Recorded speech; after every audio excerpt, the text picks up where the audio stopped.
Okay, so for this video, I'm going to take you through some tips and tricks that you might want to use when you are using the Sermo wireless keypad. So the Sermo keypad has 9 channels. So effectively you can do 9 different functions with the keypad. So you might have channel 1 for your start function, channel 2 for your pedestrian function, channel 3 for your stop function. Now, how do you address those channels? So whatever channel you use is the first digit of your PIN number. So when we set our PIN number earlier, we set our PIN number starting with 1. So it's just using that channel, being channel 1, can be programmed into any channel on your control board.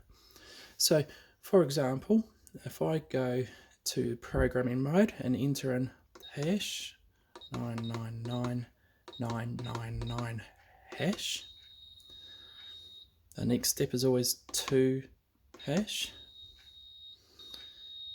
So the first digit of our PIN number is going to be 1 hash. I could just make the digit a 1-digit PIN number, so I'm going to go 1 hash and 1 hash again. So now channel 1 is just number 1, and that's just our PIN number, which is just number 1. So if I was setting up a keypad, I would go through and set up each individual number and have it programmed into our receiver. Because when we enter in a new PIN number, so I'm going to add channel 1 to our receiver, or the PIN number 1, sorry, to our receiver. So I'll just press 1. Now we've added 1 to our keypad. So the receiver is going to forever remember that channel or any PIN number that starts with the PIN number 1.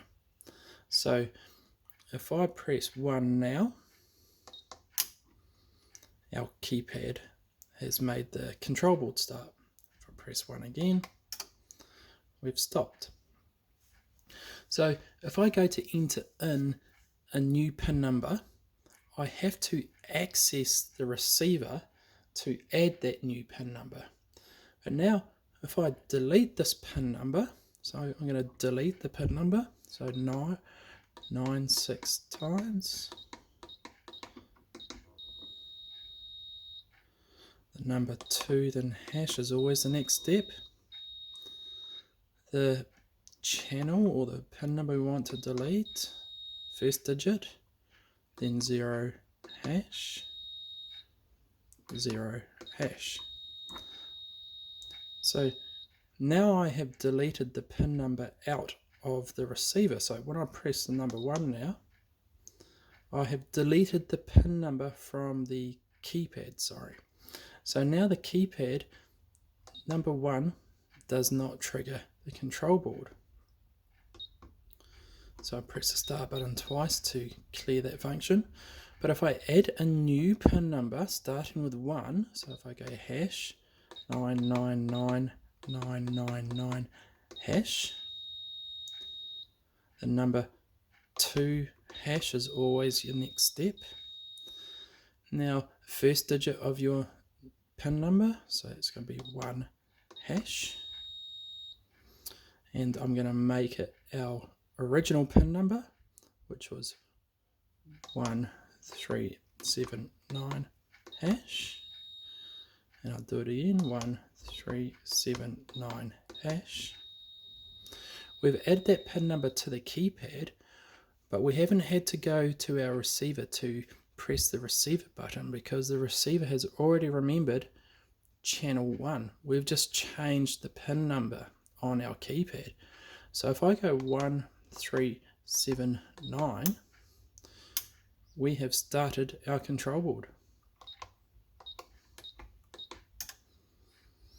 So if an end customer needed to add a new PIN number to their keypad and you wanted them to be able to do that without your assistance, I would recommend going through and adding all of your channels to your receiver, and then just deleting the numbers off your keypad.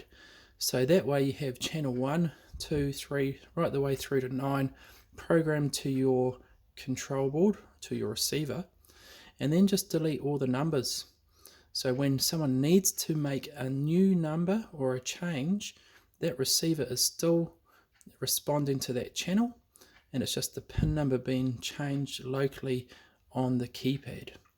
And then that way the customer can make changes as they wish without you having to have any input into how, or assisting them to come out and press the receiver button and giving them access into the control board. So that's just one of the tips I would do for using the Sermo wireless keypad.